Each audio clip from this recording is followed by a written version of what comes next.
más. Bueno, vamos a empezar y yo creo que se enmarca bastante bien la presentación de este libro dentro de estas jornadas que estamos celebrando, porque yo leyéndolo, yo hace ya mucho tiempo que conozco a Luis, y la verdad es que leyendo este libro veo gran parte de la trayectoria que hemos estado desarrollando, principalmente Luis. Yo he colaborado con él en publicaciones y en trabajo de campo y en el propio proyecto de recartografías. Y la verdad es que veíamos muchas historias que eran de verdad novelables, pero claro, nosotros venimos un poquito del ámbito de la investigación, de la universidad, y no sé, ese salto, creo que Luis ha tenido ahí un paso adelante, ¿no? que no es fácil dar. Y la verdad es que el resultado es muy interesante. Es un libro muy fácil de leer. Es un libro, además, que trata temas que no se suelen leer, al menos desde esta perspectiva. Y en ese sentido creo que es de gran interés, ¿no? Además, en un ámbito territorial que es muy ignorado, hay alguna investigación, pero tampoco hay demasiado, es un gran desconocido, sobre todo desde el punto de vista, pues eso, de ciertas personas o ciertos territorios que, bueno, pues no están en el foco de la historia, y es interesante que se hable de ellos. Y creo que Luis, en ese sentido, le preguntaré un poquito cómo llegó a decidir este tema y un poquito este ámbito, cómo llegó ahí. Entonces, un poquito para iniciar el debate, ¿no? sobre la publicación, sobre el libro, Dona Fugata, historias de mujeres que no salen en la historia. Pues las dos primeras preguntas creo que son necesarias, ¿no? Es ¿por qué Luis, que es, bueno, no lo he dicho, a la mayoría, muchos lo conocéis, si no, pues el Luis del Romero es titular, profesor titular del Departamento de Geografía de la Universidad de Valencia, da docencia, y ha dado docencia en varios grados, principalmente ambientales, pero también geografía, ciencias políticas, en turismo creo que también ha tenido docencia, y tiene obviamente una serie de publicaciones académicas importantes, ¿no? Sobre temas sobre todo de despoblación, de conflictos territoriales, de desigualdades. Entonces, la primera cuestión es, Luis, ¿qué te lleva a tratar un tema como es la historia de alguna manera de las mujeres en un territorio rural en una novela? O sea, dar ese salto a la novela, ¿qué te lleva? Bueno, en primer lugar, buenos días, muchas gracias por la presentación. Yo trabajo desde hace bastantes años en el medio rural y en el medio natural. Hay cosas que pueden tener sentido que se transformen en un lenguaje científico y hay otras que no. Cuando realizamos una investigación hace ya años sobre patrimonio industrial en varias zonas entre Castellón y Teruel, nos dimos cuenta de que había muchas historias, lo de siempre, despoblación, zonas masoveras, molinos. Tiene relación también con lo que estamos hablando de las fiestas, pues toda una cultura que se viene abajo poco a poco, que se va banalizando, que se va uniformizando, pero siempre queda gente, normalmente mayor o muy mayor, pues que te cuentan historias de cómo era eso antes. Y a veces historias bastante increíbles. De hecho, para mí una de las, entre comillas, desgracias, o según se mire, o desgracias o suerte, que tiene el interior de Castellón y Teruel, es que está demasiado lejos de Madrid. Porque si estuviese al lado de Madrid o de Barcelona, se habrían hecho 50.000 películas, anuncios, cortos, documentales, algún político tendría ahí su casa y, por supuesto, muchas estrellas. Por eso digo que no sé si está para bien o para mal el hecho de que estos territorios no se les haga demasiado caso. Y era gente muy mayor que nos cuenta una anécdota, que no había hablado, porque particularmente aquí en Teruel y en todas las zonas rurales ha habido mucho silencio, ha habido demasiado silencio. Yo recuerdo una vez que entrevistamos, de hecho, esta novela está en gran parte basada en historias de Mar Blanco, de esta zona de San Agustín, pero también de Espadán, de Castellón y tal. Una vez fuimos a entrevistar a lo que podríamos considerar la matriarca de Más Blanco, la mujer más mayor, la que quedaba allí viviendo, y la entrevista iba a durar, por lo típico, fuimos a su casa, estaba mayor, en Teruel, iba a durar 1 hora y estuvimos 9 horas grabando, o sea, es que no nos dio ni de comer, o sea, yo estaba por comerme la cámara. Y la mujer, pues no sé, le caímos en gracia y nos empezó a contar un montón de cosas. Y nos empezó a contar un montón de cosas hasta tal punto que estaban las hijas, que ahora que tendrán como 50 años, y coge y le dice a las hijas, iros de la habitación que no quiero que estéis aquí por lo que voy a contar. ¿Por qué? Pues porque ha habido mucha ley del silencio, porque ha habido mucho, no sé, ya no solo autoodio como autocensura. Esta mujer nos contaba, no sé, como que había hecho extraperlo, que había hecho tráfico de harinas y de vino, pero vamos, como si con un miedo, como si la fuesen a detener al día siguiente y que no deis parte de la Guardia Civil. Y yo, a ver, señora, que no, no soy del CNI, aparte que trajinaría 20 kilos de harina, en fin, que esto, igual en la pandemia, era negocio, pero ahora le digo yo que no. Y claro, todas esas historias te dan cuenta de cómo era la vida, por ejemplo, aquí en San Agustín, pero me da igual, en Gaibiel, en El Toro, en muchos sitios, contadas por mujeres que no se les ha escuchado, o que no se les ha escuchado mucho y al mismo tiempo son quienes conserváis la memoria de los pueblos, porque yo cuando voy a un pueblo y tengo que preguntar quién es de quién, en el bar no se aclaran, porque empiezan a liarse entre ellos, entonces siempre hay una mujer, hombre, sí, que este es el primo del... Ahí tienen el árbol genealógico, que el de Más Blanco no lo hemos conseguido rehacer, ¿eh? Llevamos 3 intentos porque aquello es imposible, como todos son primos y todos son el mismo apellido, es una cosa imposible. Total, que con muchas anécdotas así, pues dije, esto en vez de un artículo científico en Progress in Human Geography que van a leer 10 personas de Nueva Zelanda, pues vamos a hacer algo un poco más divulgativo y hablando de historias que se queden en el territorio y que sobre todo sirvan un poco para visibilizar que cuando uno va por aquí y se ve una ruina, pues que esa ruina pues tiene su historia y a lo mejor han pasado cosas bastante curiosas y bastante interesantes y que no se han contado y que a lo mejor pues nos sirve para entender el pasado, no para volver a ese pasado, sino para intentar construir un presente, pues volviendo al tema de las fiestas, más acorde con las necesidades de hoy en día, porque en el libro también entra un poco en el tema de mucho en el tema de los masoveros y los bureos, y lo que vamos allá, no tiene sentido volver a los bureos, pero sí que tiene sentido coger cosas de esos bureos para hacer algo que nos sirva hoy, pero si no entendemos cómo eran los bureos, ¿qué vamos a hacer hoy? Entonces, pues es un poco el origen. Bueno, la novela, digamos, hay una serie de generaciones que se van transcurriendo en una narración con un hilo argumental. No quiero tampoco reventaros el libro, pero parte de ese descubrimiento, ¿no?, de historias de mujeres es a través de documentos que se encuentran en una masía o en una fábrica abandonada. ¿Qué parte de verdad? Yo ya creo que sé, alguna de estas estaba y la vi, algún documento de esto, pero qué parte de documentación, pues eso, te puedes encontrar con 200 años abandonada prácticamente sin que la conozca absolutamente nadie, ni archivos, ni historiadores. Pues es que yo no tengo tanta imaginación y a veces la realidad supera la ficción y es verdad que en la novela hay como las protagonistas que estudian una carrera, se llaman ciencias ambientales, por cierto, van indagando por ahí, por varios pueblos de Teruel y Castellón y Tarragona y eso, y se van encontrando cosas que nosotros nos hemos encontrado, o sea, papeles, obras de arte, tesoros, eso ha pasado y ha pasado porque el éxodo rural ha sido tan brutal, tan inmediato y sobre todo ha habido un cambio de valores tan rápido, o sea, de tener mi masía, lo hablábamos el otro día, de tener mi masía y qué bonita es mi masía y mis animales y mis muebles y mi virgen y mi todo, a todo eso hay que quemarlo. Una anécdota real es que un molinero que entrevistamos, que tendría aproximadamente 150 años, más o menos, conducía un Citroën AX, un Citroën AX, que eso ya no existe, eso debe estar desclasificado, a 120 por hora por una pista en Cantavieja.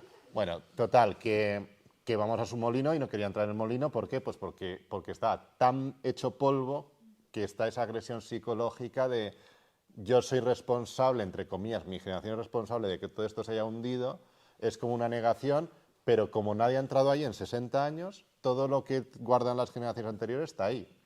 Total, que empezamos a hablarle y tal, y digo, a ver, pero este molino lo tenemos documentado desde el siglo, pues seguramente XVII, como mínimo, y estos eran ricos, o sea, estos apuntaban cosas y en los molinos hacían, pues era un poco como en los bureos, en los molinos se hacían fiestas, se hacían tratos de ganado, se hacían acuerdos de todo tipo. Total, que el hombre le preguntamos, a ver, si usted es el heredero de toda esta solana de Cantavieja, tiene documentos, tal, y dice, sí, sí, yo tengo, bueno, tenía muchos documentos del siglo XVI, siglo XVII, todos apuntados a mano, tenía listados de todas las masías, tenía listados de todos los nombres, de todo lo que se compraba, lo que se vendía, de las fiestas, no sé qué, y digo, ostras, qué guay, no sé qué, ¿dónde está eso? Dice, lo quemé todo.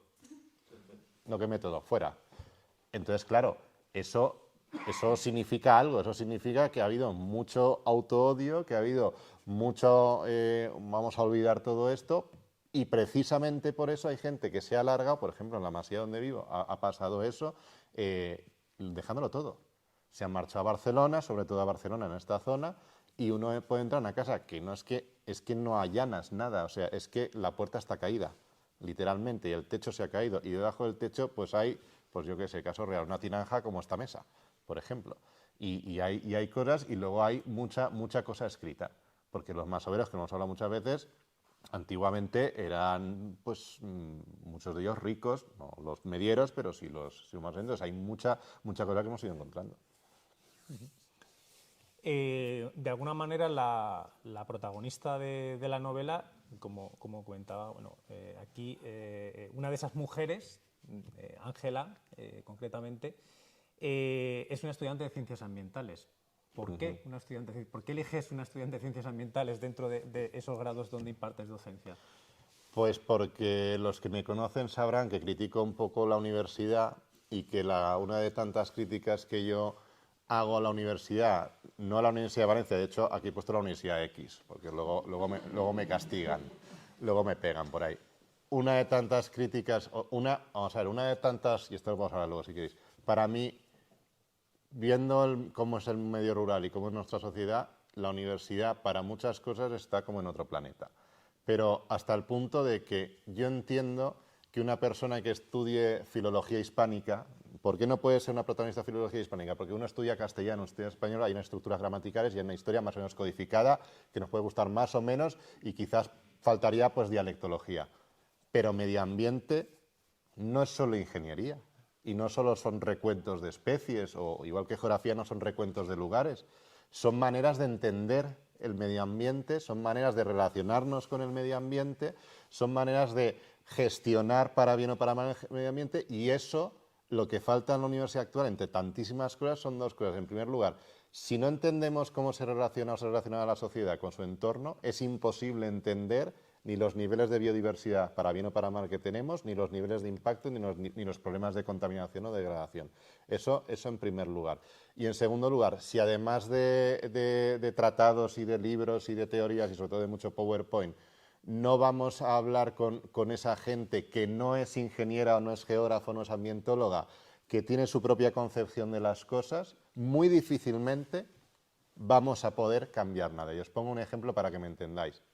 Esta zona de aquí, la zona del Mijares, afortunadamente no la que se ha quemado, pero la zona del Mijares objetivamente tiene todos los condicionantes necesarios para ser un parque natural. Pero no es ni será el parque natural. ¿Por qué? Pues porque no hay un diálogo, porque no hay un entendimiento, porque la universidad no está en otro sitio. Y realmente otro gran problema es que en la universidad hacemos docencia, hacemos investigación, pero no hacemos territorio, no vamos a los territorios. Si acaso vamos a dar la chapa en verano, a dar alguna charla, alguna historia y ya está, pero no hay lo que se llama ciencia ciudadana, eso está empezando ahora. No hay apenas grupos de investigación. Por ejemplo, para que lo sepáis, este libro en mi carrera profesional vale 0 puntos, todo va por puntos. Pero si yo este libro entrevisto a 2 mujeres y lo convierto en un artículo y lo escribo en la revista de Geografía del Zapato de Nueva Zelanda, me dan 12 puntos y eso es dinero. Es decir, todo está montado para que al final tú te centres en lo que está de moda en investigar y eso no resuelve los problemas de la sociedad. Y por lo tanto me parecía que los protagonistas tenían que ser de una carrera que además obviamente conozco, que tienen creo que ese problema de ciencias ambientales femenino plural, pero no lo veo ni tan femenino ni tan plural tal y como está montado. Pero me da igual que sea ciencias ambientales que sea geografía, o sea, que esto podría haber sido también otras situaciones igual. Sí, bueno, si leéis el libro veréis que Luis, que viene de la universidad y está en la universidad, es bastante crítico con algunas tendencias o algunas posiciones dentro, ¿no? Es cierto, el tema, por ejemplo, de salidas de campo, bueno, yo también soy docente y pues eso, o sea, hay cosas, el medio ambiente se puede explicar en un aula, hombre, sí, pero los problemas ambientales se ven de verdad en el territorio y entender ciertas cosas yo creo que sí, ¿no? Yo creo que hay como dos líneas o dos temáticas, por decirlo de alguna manera, de conflicto o de contacto entre las mujeres o en cuanto a espacios donde trabajan y demás o donde están o donde encuentran dificultades de alguna manera, que son, digamos, lo que es la actividad industrial o preindustrial, que son molinos, fábricas, batanes, etcétera, y luego lo que es el transcurso de las guerras, y como guerras entendidas cosas que hasta ahora muchas veces no hemos considerado guerras, que es la posguerra, ¿no? Entonces, bueno, ¿por qué? ¿Por qué centrarnos o por qué centrarte en, por ejemplo, los molinos? ¿Qué relevancia tienen los molinos y qué relevancia tienen en relación a las mujeres, por ejemplo, o las mujeres en ese tipo de actividad? Y al mismo tiempo, ¿por qué son importantes en estos territorios y hasta qué punto ha sido ignorada el papel de la mujer en esas guerras carlistas, la guerra civil y especialmente la posguerra?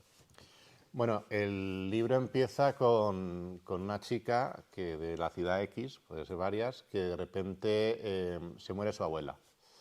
Y esto pasa mucho hoy.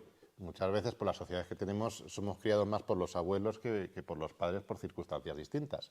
Entonces, claro, y esto a mí me ha pasado a nivel personal incluso, se te muere como un referente, la típica persona que te ha estado toda la vida como contando cosas que tú a veces no le has hecho demasiado caso y ahora ya de repente no está, porque además a veces puede ser la gente mayor, pues de repente igual aguanta hasta los 90 años o igual parece que aguanta hasta los 90 años y de repente un invierno tiene una enfermedad y punto, y se acaba. Y entonces a ella pues le empieza un poco a corroer la curiosidad de quién fue su abuela. Cosa que, por cierto, nos pasa muchas veces, especialmente en los pueblos, sobre todo aquellos que nos hemos criado en la ciudad, pero que tenemos antecedentes, sabemos que en el rural algo había, pero nunca hemos querido saber, ¿no? Total, que esta empieza a investigar y su abuela pues tiene relación con molinos. ¿Y por qué? Respondí a tu pregunta, ¿por qué molinos? Porque molinos es una cosa que hay en todos los pueblos, prácticamente, que normalmente quedan 4 piedras, que nadie les hace ni caso generalmente, como mucho, pues igual alguna ruta turística, alguno está musealizado, pero muy poquitos, pero eran fundamentales. Los molinos, sin molinos no se comía. Había que moler, había que sacar harinas, había que dar de comer a los animales. Entonces hay que pensar que gracias al ingenio de nuestros antepasados, antepasadas, que eso es a nivel de ingeniería, y ahí vuelvo otra vez a lo de antes, eso es una cosa increíble, retener el agua no sé cuántos kilómetros, calcular la gravedad, luego el salto, según el salto, la potencia del rodete, según el rodete, si mete una muela, otra muela, lo que puede moler, subo, bajo, o sea, ciencia popular, ingeniería popular ha ido muchísima en muchos sitios. Pues esto era fundamental. ¿Y por qué las mujeres? Pues porque normalmente el titular del molino, como de cualquier industria, va a ser el hombre, pero con entrevistas y con historias reales, muchas veces la que molía era la mujer. La que hacía el trabajo aparentemente duro, que sí que era duro, porque había que levantar muelas y tal, era la molinera.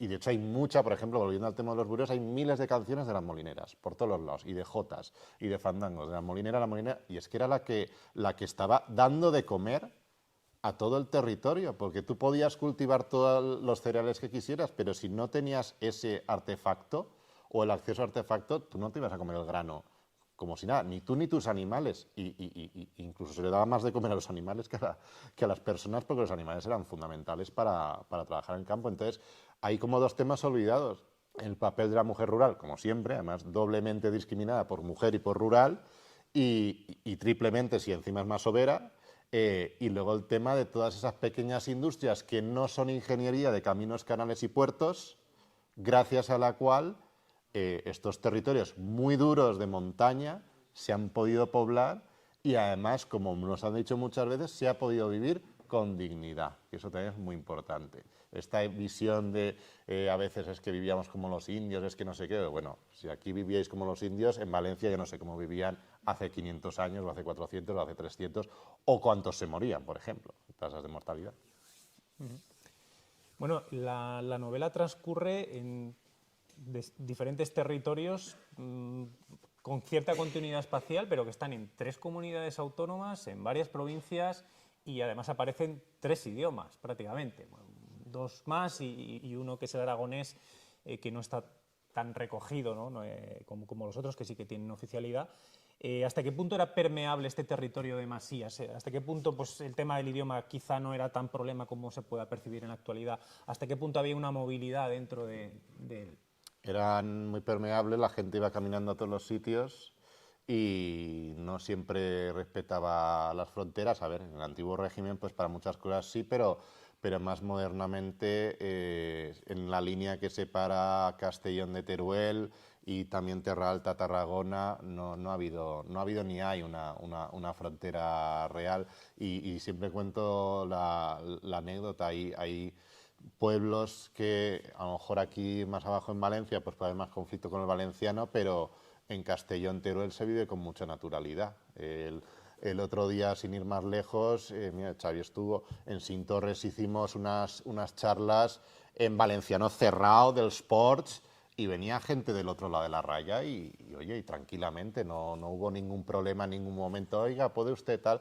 Y con el aragonés pasaba un poco lo mismo, porque mucha gente, y esto lo he sacado de historias de por aquí, que esto, por cierto, el aragonés no solo de Teruel, que se va para Castellón y se va hasta el Valle de Ayora prácticamente, o lo que llaman el churro, como le quieran llamar, pero como aquí no hubo un sistema educativo, bueno, vamos a ver, como no hubo un Estado muy omnipresente, y esto sí que lo digo para bien, como no ha habido una oficialidad tan grande, la gente aprendía lo que aprendía en las escuelas y se generó una especie de castellano o de aragonés que se fue corrompiendo al castellano, pero se han quedado muchísimas palabras que luego, y eso sí que entra en un cierto conflicto político, pensamos que viene del catalán y no vienen del catalán, los de en Valencia digo, vienen de esos 8 siglos de convivencia. Cuando se otorgó la Carta Puebla de Valencia en 1238, y esto está documentado, tuvieron que hacer nuevas cartas pueblas en todos los pueblos del interior de Teruel y Castellón, porque aquellos dijeron, ostras, nos vamos todos a la playa.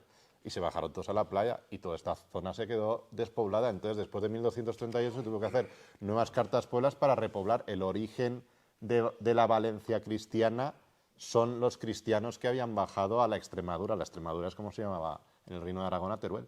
Por lo tanto, ahí ya la propia evolución de la lengua y todo ese contacto ha sido constante. Pensar en la transhumancia, por ejemplo, bajar de Teruel hasta toda la zona de Cabanes o de Torreblanca. Eso ha traído matrimonios, relaciones sociales, comerciales, de todo tipo. El mundo masovero no conocía de fronteras. La fiesta de Pradas, que hablábamos ayer, la fiesta de Pradas es de los masoveros de Castellón y de San Agustín, pero aquí son todos de Castellón. Pero eso sí, no de pueblos, son de los que quedan en las masías, de Zucaina, de Montanejos, de Montán, y se llena de gente de Castellón, no hay una frontera. La jota, la música, las jotas que se bailan y que se tocan aquí son exactamente las mismas que se tocan en Jérica y seguramente en tu pueblo, o sea, no hay esa... Hay a veces incluso más frontera para ciertas cosas culturales entre área metropolitana y Castellón-Valencia que en esta zona. Los de Villanueva, yo desde mi casa veía a los de Villanueva, que es Castellón, a los de Fuenlarreina, ha habido mucha relación. Yo, como geógrafo, la verdad es que la toponimia me parece una cosa bastante fascinante, ¿no? Porque te dice muchas cosas de un territorio, a veces a nivel geográfico, a veces a nivel histórico. Y aquí Luis ha recogido topónimos que los le dices la casa de los sueños. Y dices, joder, o sea, ¿qué hay detrás de eso? Ese tipo de topónimos, Molino de la Charanga, ¿por qué le pondrían Molino de la Charanga? ¿Qué pasó allí o con qué lo asociaban, ¿no? ¿Cómo llegas a veces a sacar de alguna manera la historia de estos espacios, ¿no? Pues hablando con toda esa gente mayor que no nos ha hecho demasiado caso y de repente uno le pregunta por eso y ay, mira, pues te lo voy a contar. La Casa de los Sueños es como se le llamaba a una escuela para niños, porque era un sitio para ir a soñar.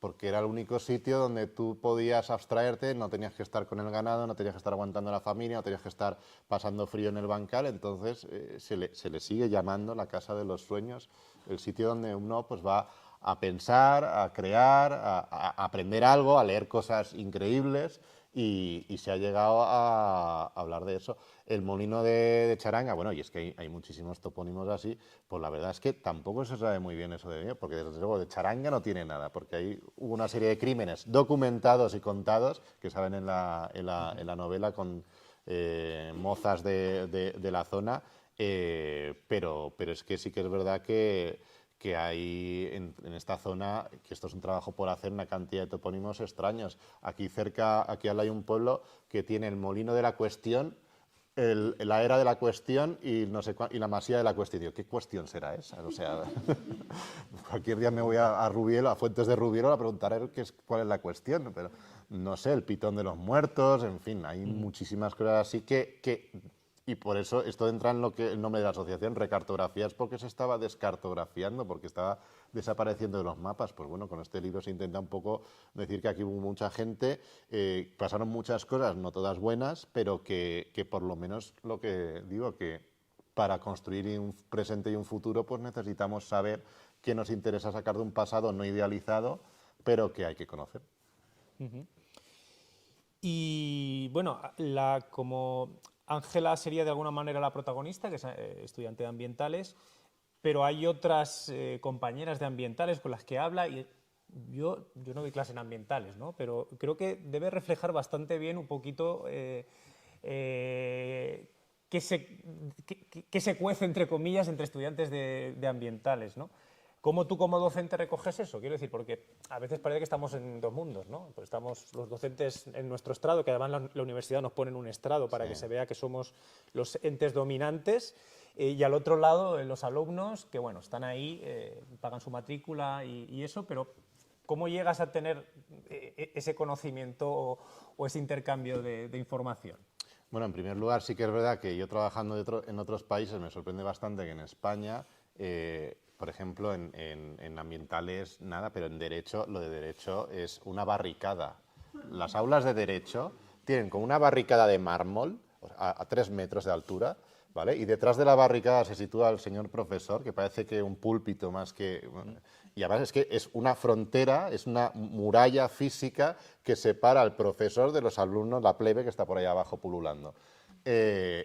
Y luego los bares, que es otra cosa que a mí siempre me ha vuelto loco, yo trabajo en otros países, es reservado. A partir de la 1:30 solo pueden estar el profesor. Y digo, bueno, ¿y los alumnos no comen o cómo está esto? O se tienen que ir, o el anexo fascista que le llamo yo, en nuestra facultad, esta cafetería solo es para miembros del PDI y del PASI, eso es segregación. Digo, bueno, y si es negro, si es negra y alumna, bueno, ya no sé. Entonces, esto es como, desgraciadamente, sigue habiendo una concepción ultraconservadora de la universidad. Yo lo que dije en algunos carteles es que, claro, cuando yo me he tirado ya no sé cuántos años de excursiones con unos y con otros, también me ha pasado con geógrafos, es que te pasa de todo y hablas de todo y con todos.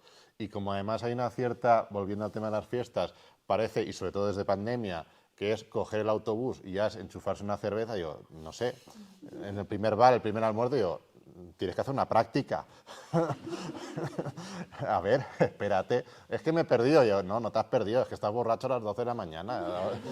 Es que, entonces, cuando se sale del aula y cuando, lo mismo, cuando uno, me da igual que sea el aula, cuando uno sale de su rutina laboral y conseguimos autoconvencernos, me da igual que seáis ambientales, que vengáis de Madrid, o que cuando salimos de nuestra rutina y nos juntamos en algún sitio para hablar de algo específico, es cuando realmente conseguimos, primero, sacar cosas chulas, conocernos mejor y además descansar, porque en este tipo de actos como el que hoy, sobre todo lo que yo creo que estamos es como abstrayéndonos de todo lo que pasa y de las prácticas y del incendio y de no sé cuántos. Entonces, es fácil recoger muchas historias y es más accesible y yo creo particularmente, y me da igual lo de la docencia, en otro tipo de relaciones humanas. Es que yo cuando voy a un pueblo, yo no digo, o cuando me entrevistan, Yo no digo que soy doctor en geografía, yo digo que soy Luis, punto. Y que me interesa esto y lo otro, porque cuando tú vas a un pueblo, sobre todo si es gente mayor, y dices, doctor en geografía por la Universidad Autónoma de Valencia, ya todos cuadrados, ya todos, vamos a callarnos que va a hablar el doctor. Pues es que igual tú tienes más cosas más interesantes que contarme a mí que yo a ti. Entonces, vamos a quitar esas barreras, vamos a que al final es una idiotez, porque es que yo cada vez tengo más dudas de autodefinirnos con aquello que hemos estudiado o aquello en lo que trabajamos. Pues mira, yo soy, como dije ayer, yo soy Luis y tengo un porrón de vino, ya está, ya va a pasar y se ha acabado. Entonces, si eso lo conseguimos, creo que, sobre todo en el medio rural, conseguimos acercarnos mucho más a la gente. Si queréis entrevistar a gente con la grabadora y diciendo que soy licenciado en Derecho y que vengo de procesar, ya se quedan acojonados, o sea, ya no. Pero si te acercas de otra manera, pues sí. Y de esa manera pues se consiguen muchas historias y un nivel de interrelación muy grande. Sí, en ese sentido, yo creo que leyendo el libro se aprecia, ¿no? Supongo que consideras que un alumno, quizá por la disciplina que esté estudiando, sea la que sea, una implicación directa, ¿no? A veces, yo creo que muchos profesores también, para evitarse problemas, no, aquí somos asépticos, no tenemos ningún tipo de vinculación subjetiva con el tema que estamos tratando y ya está. Entonces, bueno, vamos a contar semillitas o vamos a hacer cosas que no impliquen tampoco mojarse, ¿no? De alguna manera. Y yo creo que puede que sea más interesante para un alumno de verdad estudiar algo con lo que se pueda sentir identificado o que le aporte algo más allá de pues, ese titulito que nos dan, que no se acredita o cada vez para menos cosas, ¿no? De alguna manera, ¿no? Sí, yo lo que intento un poco con la historia esta y a través de sus personajes, que es como un viaje en el tiempo al pasado, es por un lado darnos cuenta, en primer lugar, en el medio rural no hace falta ser ingeniero para trabajar y para vivir. De hecho, no hace falta ser graduado universitario hoy en día. De hecho, no hace falta ser graduado universitario ni graduado de nada, para muchas cosas no hace falta. Entonces, eso creo que nos lo tenemos que pensar. Yo creo que es importante estudiar, yo creo que es importante formarse, lo hablaba ayer en la mesa, pero creo que cada vez tiene menos sentido esta historia de estudio porque me van a contratar de no sé qué cosa. Pues mira, eso no va a pasar tanto y además no tiene sentido, porque ¿qué es lo que pasa? Que mucha gente acaba estudiando no lo que le gustaría, que a lo mejor estudiaría filosofía, acaba estudiando X porque supuestamente en X hay muchas salidas o se le paga bien y a veces lo he comentado yo, pero ¿qué sentido tiene estar ganando 6.000 euros al mes, si queréis, que está súper bien, y ser profundamente infeliz y frustrado? Porque esto también muchas veces lo he dicho, trabajar es una mierda, o sea, eso que os quede claro, sobre todo los que aún no trabajáis a tiempo completo, trabajar es una mierda, lo miréis como lo miréis. Y nos tiramos un tercio de la vida trabajando.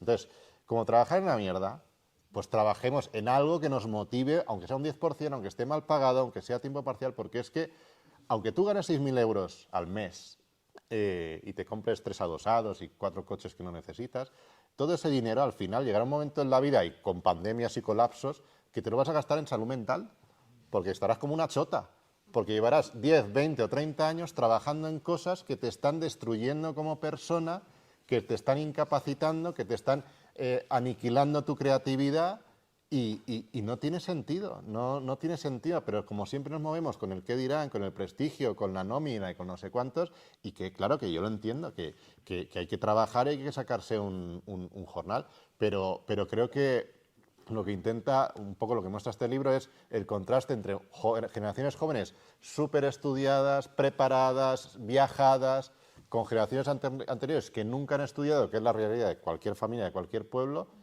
y no han tenido una vida mucho más terrible en algunos aspectos que los problemas a los que nos enfrentamos hoy. Es cierto que hace 100 años, como hablábamos ayer, te tenías que ir, o hace 50, a lavar, que normalmente era la mujer, y romper el hielo con la mano y no sé qué, pero es que ahora tenemos otras precariedades. Es que ahora no vivimos en el paraíso ni en la opulencia. Tenemos mucha comodidad y mucha más calidad de vida en muchas cosas, pero hemos perdido mucha otra calidad de vida en otras. Por ejemplo, las relaciones sociales, que es lo que estamos hablando con las fiestas. No tenemos relaciones sociales reales ni de calidad, y eso no es calidad de vida. Y podemos tener muchas cosas y muchos dispositivos tecnológicos, pero eso tampoco es calidad de vida. Y de hecho, hay muchas estadísticas que hablan de salud mental. Bueno, no se habla del tema tabú de suicidios, tenemos más suicidios que nunca en este país. Y tenemos unos niveles de desarrollo y de PIB altísimos y unos niveles de suicidios altísimos. Pues algo estamos haciendo mal. Y objetivamente, desde el punto de vista demográfico, hace 50, 60, 70 años, que evidentemente la estadística tampoco era tan fiable, pero los niveles de suicidios no eran tan altos y el PIB era mucho más bajo y había que ir al lavadero a romper el hielo, o a lo mejor no tenías lavadora o a lo mejor no tenías internet. Entonces algo está pasando. Entonces eso un poco también sale en la novela. Luis, yo lo sé porque que trabajo con él, ¿no? Pero en un momento dado él decide vivir en el mundo rural y está domiciliado aquí y trabaja en Valencia. La medida que puede intenta estar aquí y yo creo que casi toda la novela la habrá escrito aquí, si no me equivoco. Con tu experiencia, estos años que llevas aquí, ¿qué queda por hacer? Aunque bueno, esto sería para otro libro, ¿no? Pero ¿qué puede impedir a pues, esos estudiantes ambientales o gente joven, como aparece en la novela, que aprende o que se puede interesar por el mundo rural, todavía le puede impedir? Estamos hablando en todo este tema estos días aquí de la cultura, ¿no? Quizá la cultura, quizá ciertas infraestructuras, pero ¿cómo lo ves tú? Yo veo que hay mucha represión. O sea, yo veo, siendo realistas, es muy difícil vivir en lugares como estos todo el año. Sigue habiendo un aparato estatal represivo bastante brutal por acción o por omisión. Os cuento una anécdota muy corta. El viernes me evacúan de ahí de la Cerrada y ahora tenemos los bocadillos de lomo y la degustación de quesos y no sé cuántos. Y le digo al guardia civil, mire, el incendio está para allá, mi cara está aquí, la está viendo usted, yo necesito ver si han quitado la luz. No. Digo, pero que voy un minuto. No. Y es no, y es no. Digo, mire, si usted no me deja y han quitado la luz, yo tengo 400 euros de comida en la nevera. Y no. Esto en la ciudad, cuando a ti te cortan una calle en la ciudad, no te viene un guardia civil, a no ser que sea un terremoto, un cataclismo, un incendio, pero normalmente, cuando hay un incendio a X kilómetros, no te corta. Por ejemplo, cuando fue lo del Filomena, aquí te quedas atrapado y ya te apañarán. Entonces, ese tipo de problemas se dan. El problema de que hablamos ayer del empleo, claro. Si todo el empleo público, por ejemplo, está en la ciudad, es una cosa que muchas veces denuncio. ¿Qué sentido tiene que la Dirección General de Medio Ambiente esté en la calle Democracia, número 9 de Valencia, donde desde la torre ves de todo menos medio ambiente? ¿Qué sentido tiene que la Dirección General de Caza y Pesca esté en Valencia ciudad? ¿Qué sentido tiene que las extensiones agrarias sigan concentradas en Consellería de...? O sea, somos hipercentralistas y si vamos juntando, por no hablar de qué sentido tiene que una carrera de ciencias ambientales, biología, esté en un campus donde es que no puede salir, yo qué sé, si aún estuviese en la Vallesa de Mandor o más cerca del Parque del Turia, pues tira, pero que no puedes salir a ningún sitio y no puedes salir andando a ningún sitio. En otros países... yo ahora vengo de Colombia, donde se estudian carreras de ingeniería forestal y los ingenieros forestales en una ciudad pequeñita salen andando al bosque. A ver, y ya está, y trabajan en el bosque. Y hacen sus cálculos y sus estudios en el bosque. Eso aquí no lo tenemos. Entonces el Estado, evidentemente, y esto da mucho, pero no voy a entrar ahí, pues no quiere esto. Ahora bien, la vida en la ciudad se ha encarecido tanto, se ha precarizado tanto el empleo urbano, se han vuelto tan extrañas las relaciones sociales que por otro lado ganas mucho. Ganas en tranquilidad, si te metes en una hipoteca de 30.000 euros mejor que si te metes en una de 100.000, si es que te puedes meter en una de 100.000. Esto en un pueblo puedes pagarte una casa con 30.000 euros y puedes pagarte una casa digna. En Valencia, ni en los barrios más baratos, pero espera, ni en Mislata, ni en Alacuas, no puedes. Entonces, pierdes por unos sitios, pero ganas por otros, son relaciones más próximas. Si vas con lo que hablábamos ayer del idioma rural y el idioma urbano, si vas entendiendo a dónde estás, puedes ganar mucho. Porque es que al final, y esto lo dice todo el mundo, yo salgo de Valencia con 50 euros, yo no sé qué pasa y a mi casa no vuelvo con 50 euros. Y yo salgo de la Cerrada con 50 euros y como no los puedo gastar en ningún sitio, pues vuelvo con 50 euros. Y no me he aburrido. Y esto lo decimos muchos que vivimos en el pueblo. Y no me he aburrido. Y a lo mejor me he aburrido más en Valencia y encima estoy con 50 euros menos. Con lo cual necesito ganar más. Con lo cual necesito trabajar más. Y aquí necesito trabajar menos y no necesito estar pues eso, tan a tope como a veces vamos en la ciudad. Yo, por mi parte, bueno, un poquito en relación, simplemente una anécdota, ¿no? Eso de las relaciones. Yo he ido a por el pan que vamos a usar para los bocadillos, he ido a Rubielos. Esto sí, Luis había hecho el encargo y, ¿dónde está? No, estoy en San Agustín.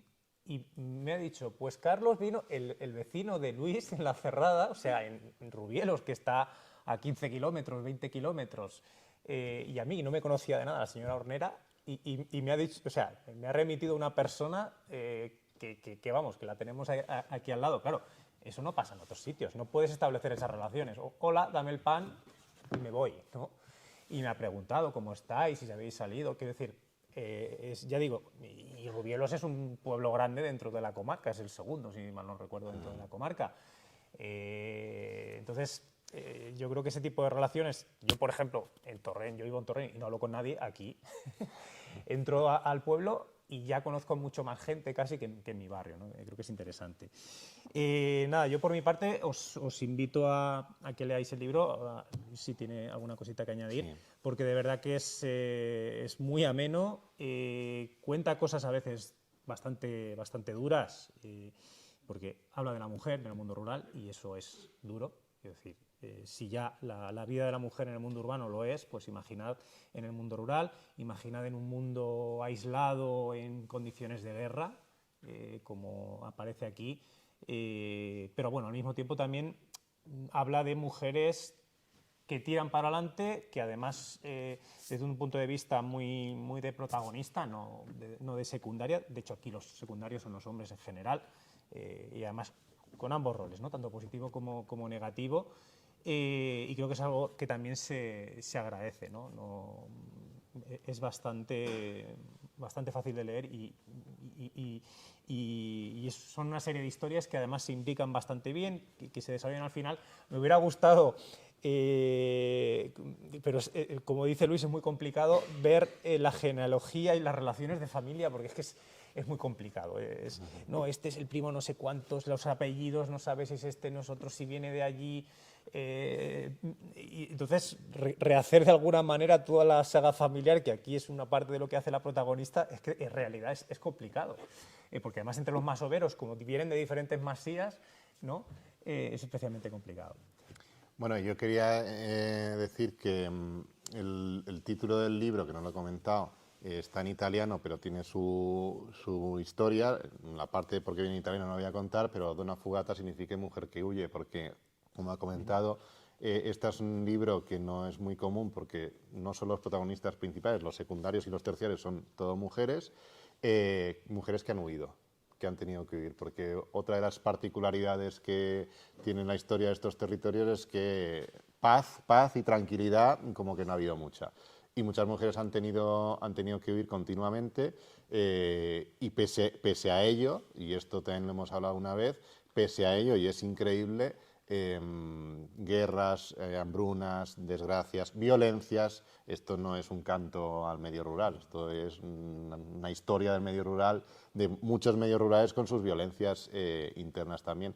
Pero pese a todo ello, cuando a mí me han contado mujeres estas historias, no siempre han hablado de ay, qué mal, ay, qué desgracia. No, había otra manera de relacionarse, cierto nivel de felicidad, de sobriedad feliz, que algunos dicen, y entonces ha sido una manera también de confrontar esos dos mundos, ¿no? Un mundo aparentemente extinto, el mundo de las masías, de los molinos, de las mujeres rurales jóvenes, porque prácticamente no quedan mujeres rurales jóvenes, el mundo urbano, moderno, de Internet, de la universidad, y cómo el uno necesita al otro, pero sobre todo este urbano, que es el que está por encima en todo, va a necesitar cada vez más conocer de dónde venimos, porque como estamos en una época de colapsos, queramos o no, vamos a tener incluso que aprender otra vez a moler en algunos casos o a conocer cómo se puede gestionar el territorio. Vuelvo al principio, si no sabemos cómo se gestionaba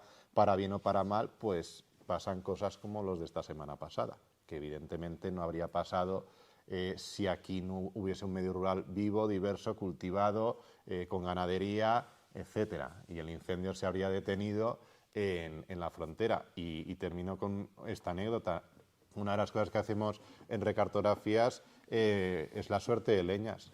El ingeniero, el guarda forestal de esta zona ha felicitado públicamente, ha enviado un mando a través del alcalde, nos ha felicitado públicamente. El incendio se originó muy cerca de la suerte de este año, pero no se fue para el Rebollar. Lo poco que entró en el Rebollar no ha tocado prácticamente nada. Se fue para abajo, para Castellón, ya no solo por las cuestiones meteorológicas, que también, sino por la cantidad de carga de combustible que había allá donde no se hace suerte de leñas o donde se replantó de mala manera pinar. Entonces, algo bueno que conservamos aquí, algo resto de comunitario, es esas suertes de leñas que seguramente, incluso os diría, que ha salvado mi casa, ni más ni menos, porque yo estoy al lado del Rebollar de las suertes de leñas. Con lo cual, no se trata de mirar estas historias o muchas otras de ay, qué bonito era todo, qué mal o qué frío hacía, no sé qué, sino también, ostras, está bien saber cómo se gestionan ciertas cosas para entender qué podemos y qué no podemos hacer y el riesgo ya no solo patrimonial y de olvido y de memoria que tiene dejarnos el monte, dejarnos las masías, dejarnos los molinos, dejarnos los ríos, con esta filosofía que yo no comparto para nada de que a la naturaleza hay que dejarla a su aire. Y esto pues no, esto en alguna zona del Amazonas sí, pero aquí más bien no lo deberíamos hacer. Entonces, muestra siempre como un conflicto entre esos dos mundos, incluso en el diálogo, en la manera de hablar. Lo que hemos hablado antes son chicas jóvenes que hablan con abuelos de los pueblos y a veces no se aclaran, unos no conocen a otros, entonces pues son historias que obligan a que hablen. Y eso es lo que creo que es interesante, sobre todo también para aprender cosas de esta zona. Y nada, por mi parte nada más, preguntas o cualquier cuestión o curiosidad, pues encantado de contestaros. Eso sí, dar las gracias también a la editorial, a W, que están aquí hoy y nos han acompañado, porque W es una editorial de un territorio rural, del territorio de Teruel, y recoge muchas historias de pueblos, muchas historias sociales, desde Jotas, de la Guerra Civil, el Triángulo del Frío, o sea, muchos que si no existiera sería imposible que llegasen más allá de los 4 frikis que se dedican a la meteorología, a las Jotas, a la Guerra Civil, a los Peirones o a lo que sea. Así que mi agradecimiento también a la editorial de haberse embarcado en este proyecto. Y nada, preguntas, cualquier cosa, muchas gracias. Sí. Yo tengo una pregunta, quizá a lo mejor fuera del tema de lo que comenta Antonio, que ha conducido muy bien el acto. Respecto a una doble dificultad, me imagino que a nivel científico, técnico, en tu formación profesional, estás muy acostumbrado o automatizado a estructurar los contenidos científicos. Pero en el caso de esta novela, que creo que es tu primera novela, sí.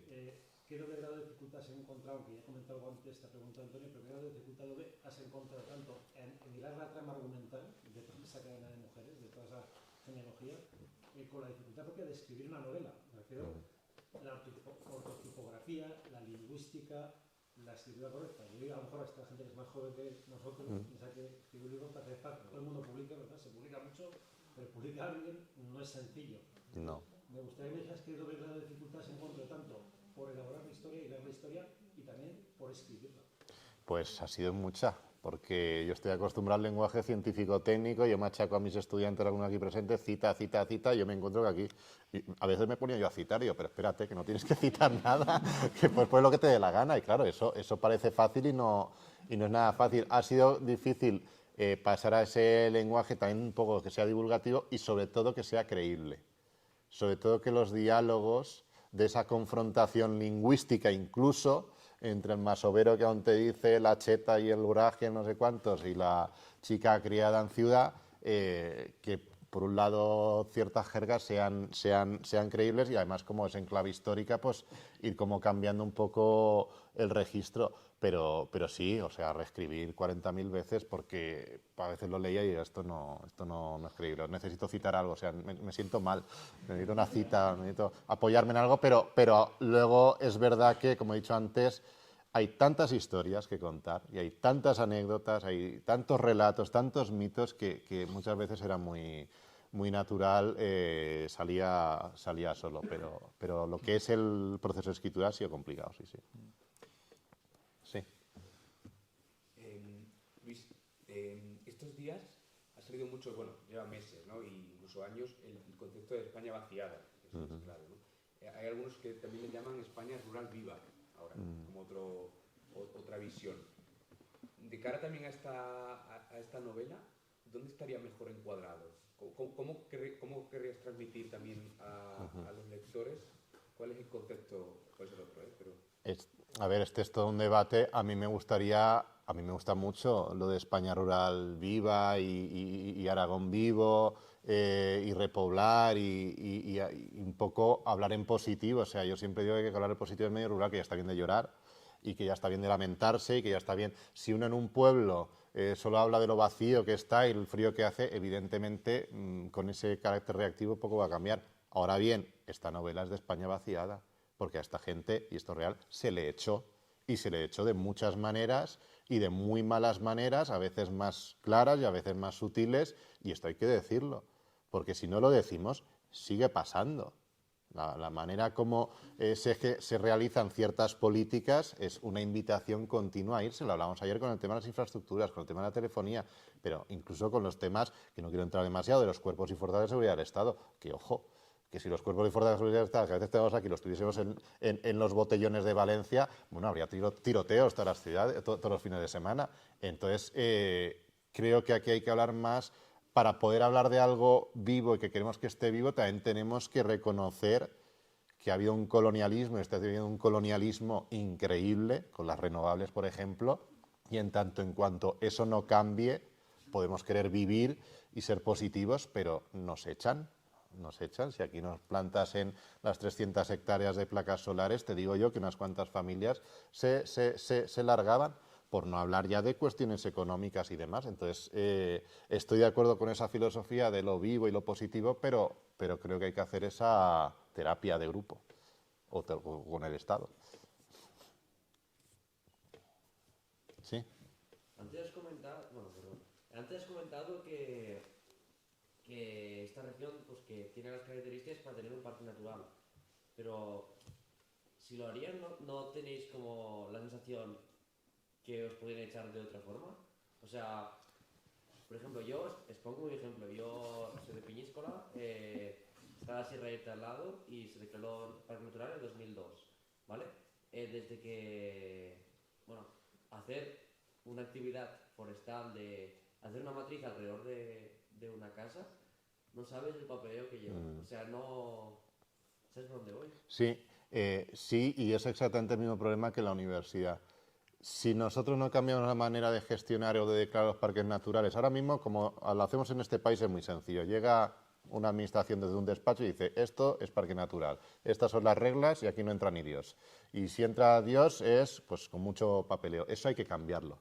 Porque el hecho de que aquí no haya parque natural es que la gente tuvo una reacción tan fuerte a esa idea, cazadores, ganaderos, agricultores, gente del turismo, que la rechazó. Y es una pena porque se puede conjugar perfectamente un grado de protección ambiental que es necesario, aunque solo sea reactivo para evitar barbaridades urbanísticas o de renovables, pero también contando con la gente, entendiendo el territorio. Los que trabajan en despachos no siempre entienden el territorio, no siempre entienden lo que es un aprovechamiento tradicional, lo que es un aprovechamiento compatible y cómo se zonifica o se debería zonificar un parque. Entonces, es el mismo problema de ese urbanocentrismo en el que pensamos que un parque natural es lo mismo que una ciudad que yo clasifico y zonifico y doy permisos a la vía pública, y no funciona así. Es todo mucho más complejo, es mucho más flexible, depende de muchas cosas y evidentemente tiene que haber un control, pero tiene que haber un control desde abajo y desde arriba, no solo desde arriba. Y eso es el problema que tienen los parques naturales valencianos, y también es una de las razones por las cuales